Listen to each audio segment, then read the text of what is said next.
دیکھے تو پھر اپنی آخری کتاب جو اپنے آخری نبی جناب محمد الرسول اللہ پہ نازل کی، اس کو نازل کرتے ہوئے یہ بات کہہ دی کہ انا نحن نزلنا الذکر وانا لہ لحافظون، اے میرے پاک پیغمبر ہم اسے نازل کر رہے ہیں، اس کی حفاظت بھی ہم خود کریں گے۔ اور اللہ نے حفاظت کر کے دکھائی، یہ آپ کے سامنے عرض کروں گا کس طرح اللہ نے حفاظت فرمائی۔ میرے بھائیو، اسی طرح نبی کریم صلی اللہ علیہ وسلم آپ پر جب یہ قرآن اترتا آپ فوراً اسے پڑھنے کی کوشش کرتے ہیں، تو اللہ رب العزت نے فرمایا لا تحرک بہ لسانک لتعجل بہ، اے میرے نبی جب آپ پہ قرآن نازل ہوتا ہے جلدی کرتے ہوئے آپ اپنی زبان کو حرکت نہ دیجئے، لا تحرک بہ لسانک لتعجل بہ، جلدی کرتے ہوئے اپنی زبان کو حرکت نہ دے۔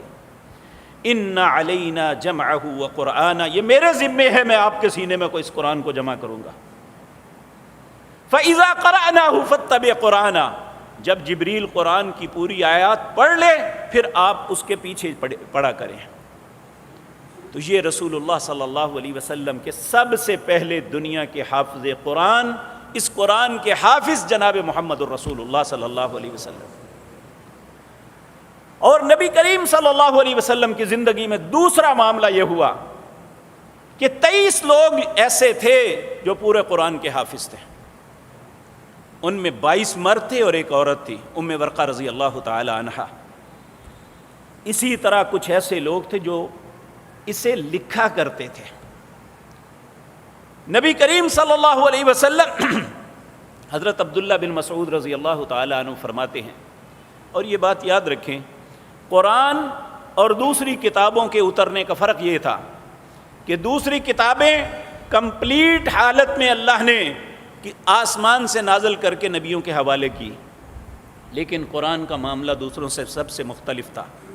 یہ نجمن نجمن آہستہ آہستہ، ایک ایک، دو دو، پانچ پانچ، 10 آیتیں جیسے ضرورت پڑتی رہی اللہ نازل کرتے رہے۔ حضرت عبداللہ بن مسعود رضی اللہ تعالیٰ عنہ کہتے ہیں یہ سابقون الاولون، پہلے مسلمانوں میں تھے، کہنے لگے نبی کریم صلی اللہ علیہ وسلم پر جب کوئی آیتیں نازل ہوتی آپ مردوں کی جماعت میں تشریف لاتے، ان کے سامنے ان کی آیات کی تلاوت فرماتے، ہم اسے یاد کرتے، پھر اس پہ عمل کرتے، جب تک ہم اسے یاد کر کے اس پہ عمل نہیں کرتے آگے نہیں چلتے تھے۔ یہ 23 سال کی مدت کے اندر یہ قرآن نازل ہوتا رہا نجمن نجمن، آہستہ آہستہ،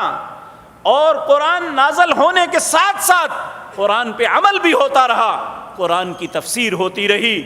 اور ایک نہیں 1.5 لاکھ انسانوں نے اس قرآن کو سنا، ان میں بہت سو یاد کیا۔ نبی کریم صلی اللہ علیہ وسلم نے اس قرآن کے متعلق فرمایا یہ انسان کا سینہ یہ خوبصورت گھر کی طرح ہے، جس طرح انسان بڑا خوبصورت گھر بناتا ہے، اگر اس میں رہنے والے بھی ہوں تو وہ ایک آباد گھر کہلاتا ہے، اگر اس میں رہنے والا کوئی نہ ہو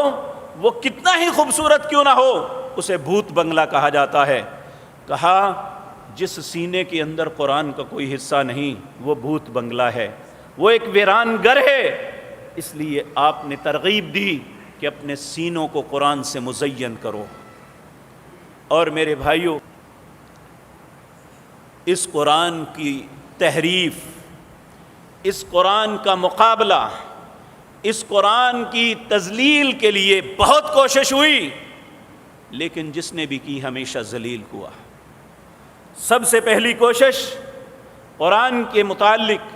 قریش مکہ نے کی،